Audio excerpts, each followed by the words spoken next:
As someone who is just beginning my career as a teacher, I often wonder, what is the most important thing that I can offer my students? Can I provide them with an innovative educational experience that prepares them to become super geniuses? Can I ignite a sense of curiosity in my students that will later translate into the next best invention? Can I model for them what it means to be a responsible citizen that treats others with dignity and respect?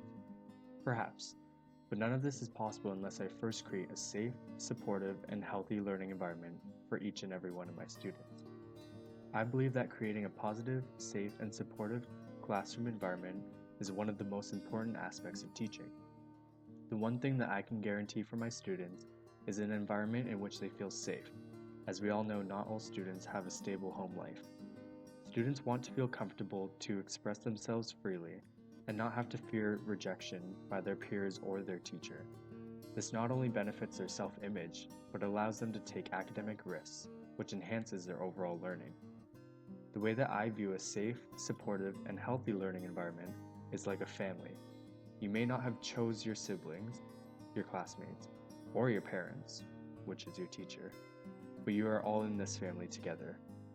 As a family, you have each other's backs in the hard times and always have each other's best interests in mind. You support one another and want to see everyone succeed. But how do we build the classroom community that houses our family? It is my belief that a safe learning environment must be based on mutual trust and respect and provide social and emotional support for students. This can be achieved by implementing practices that foster support. Firstly, students strive on routine and stability. Most people are privy to the classic classroom guidelines, but it is important to take this one step further. As the facilitator of the classroom, teachers must take a step back and allow the students to create the classroom guidelines. Rather than telling the students what they ought to do and why, this approach allows students to collaborate in the process and feel a sense of responsibility and ownership. The teacher can prompt students throughout the process by asking questions like, what helps you to learn while you are in class? What stops you from learning? How should we respond if someone fails to keep these agreements? But ultimately, the students should take ownership of their guidelines. Another way to build classroom community is by developing personal relationships with each and every student so that they are understood as an individual and the teacher is aware of each student's needs. I never liked it when my teachers or professors introduced themselves and shared all of their amazing life experiences and then never asked the students to share about themselves. It sets the precedence that the teacher matters and the students don't. It is important to provide students with the opportunity to discuss or share their backgrounds and cultures, expressing exactly what makes them the person who they are. I like to think of myself as less as a teacher and more as a facilitator of education. I do not transmit my knowledge to students. I learn far too much from my students to not have the learning be reciprocal. Rather, I provide students with learning environments in which they have responsibility for their own learning. Teacher-facilitated, student-driven learning allows students to learn by doing, writing, designing, creating, making, solving, not just by listening. Ultimately, when it comes to building a classroom community, believe in your students and they will begin to believe in themselves. It may take a while for you to instill this understanding in your students, but once students realize that we genuinely care for them, we know we are on the path to creating a positive and healthy learning environment. Through my Bachelor of Education, I've come to learn that there are so many philosophies behind each teaching practice. Whether it's about implementing the curriculum, student learning styles, classroom management, or student discipline, each teacher has the task of evaluating the many philosophies and adopting their own that guides their practice. When it comes to classroom environment and culture, I truly respect the idea of restorative practice. Although restorative practice gives the impression of being a reactive approach, when implemented properly and regularly, it has many proactive benefits. As Bob Costello, Joshua Wetchell, and Ted Wetchell explain in the Restorative Practices Handbook for Teachers, Disciplinarians, and Administrators, teachers must do things with students rather than to them or for them. By implementing a learning environment that uses both high control and high support, students will both feel safe and supported in their learning. There will be many times in every classroom when conflict arises. However, the way we view conflict and approach it is very important. Conflict is simply a challenge that allows the opportunity to develop, learn, and grow through an exchange of different views and perspectives. As teachers, we have nothing to gain and everything to lose by arguing back and forth with the student, especially with other students as an audience. Even how we approach conflict between two students is important. The Restorative Continuum in the Restorative Practices Handbook provides insight for teachers about the various ways to respond to harmful behavior. Rather than scolding the student for inappropriate behavior, it is important to give the student control, allowing them to take responsibility for their actions and rectify the situation. This is a different approach for many teachers, and I can tell you that it feels a little awkward at first, but prompting the students with questions like, "What happened?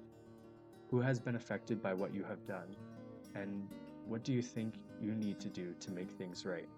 will give students the opportunity to take ownership of their behavior. It is important to remember that just like how students can make an error on a math test, students can also make errors in their behavior. They're not bad kids, but they simply made a mistake. I find that I remember to give students ownership of their behavior by providing them with choice. I don't believe that any students want to misbehave. Sometimes students just don't know how else to respond. By giving students choices, we allow them to take ownership of their response, while also sending the message that we respect their decisions. The main thing to remember when approaching harmful behavior is to remain calm at all times. Students know when you are not happy, and they know when they can take advantage of your mood. When a teacher responds negatively to a student, it breaks down the trust that has taken so much time to work to build. It also disregards the concepts of a safe and supportive learning environment. Take a breath, smile, and set a positive mood for the learning environment. There have been a number of practices that I have seen during my practicum experiences that help to contribute to positive learning environments. A restorative practice that I've seen is circle time at the beginning and end of each week. This allows students to express their thoughts and ideas, share their feelings or apprehensions, build deeper relationships with their peers and teacher, and practice collaboration. These circles, when implemented correctly, establish the classroom as a safe space and help to maintain emotional safety. I'm also a strong believer that collaborative learning is a practice that supports a safe and supportive learning environment. In my own teaching, I try to use pair work as well as small group and whole group activities throughout the learning process.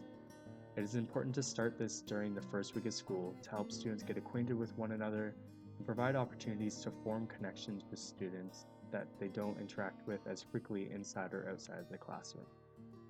As I learned in the documentary Bully Proof, it is less likely that someone will bully a person that they know very well. Therefore, group work supports both relationship building and academic achievement. Within the walls of the classroom, we can engage in many actions that create supportive learning environments. Something as simple as displaying student work on the walls promotes student ownership of the room.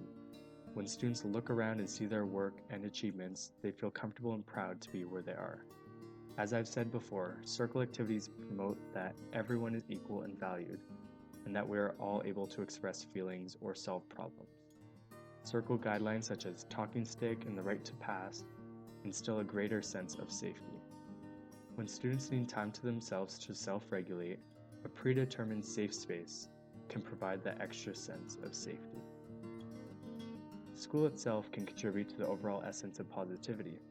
Initiatives such as Caught You Caring, where school staff recognize students for their contribution to creating a safe and healthy school environment, will encourage students to adopt their own positive actions. Assemblies that recognize student character and achievements sets the precedence that this is ultimately what the school values, not just marks or grades. When something as simple as spirit points during intramurals or sports can also give value to what is expected for everyone to win. Safe and supportive learning environments can also be developed by extending the walls of the school to include the surrounding community. Engaging in community initiatives gives students a chance to feel that they are doing something good, not for themselves, but for others. This is especially important for students that feel they are being viewed as the bad kid at school. Every teacher should create a safe, healthy, and supportive learning environment, but they cannot do it alone. Students must drive this movement and know that the classroom is their environment to create. I'm just starting my teaching career, but if I continue to explore ways which I can promote a positive learning environment for my students, then I know that I'm doing what matters most for our next generation. I have a lot to learn and a lot to practice, but students are my focus, and I will do what needs to be done for each and everyone to feel valued and successful.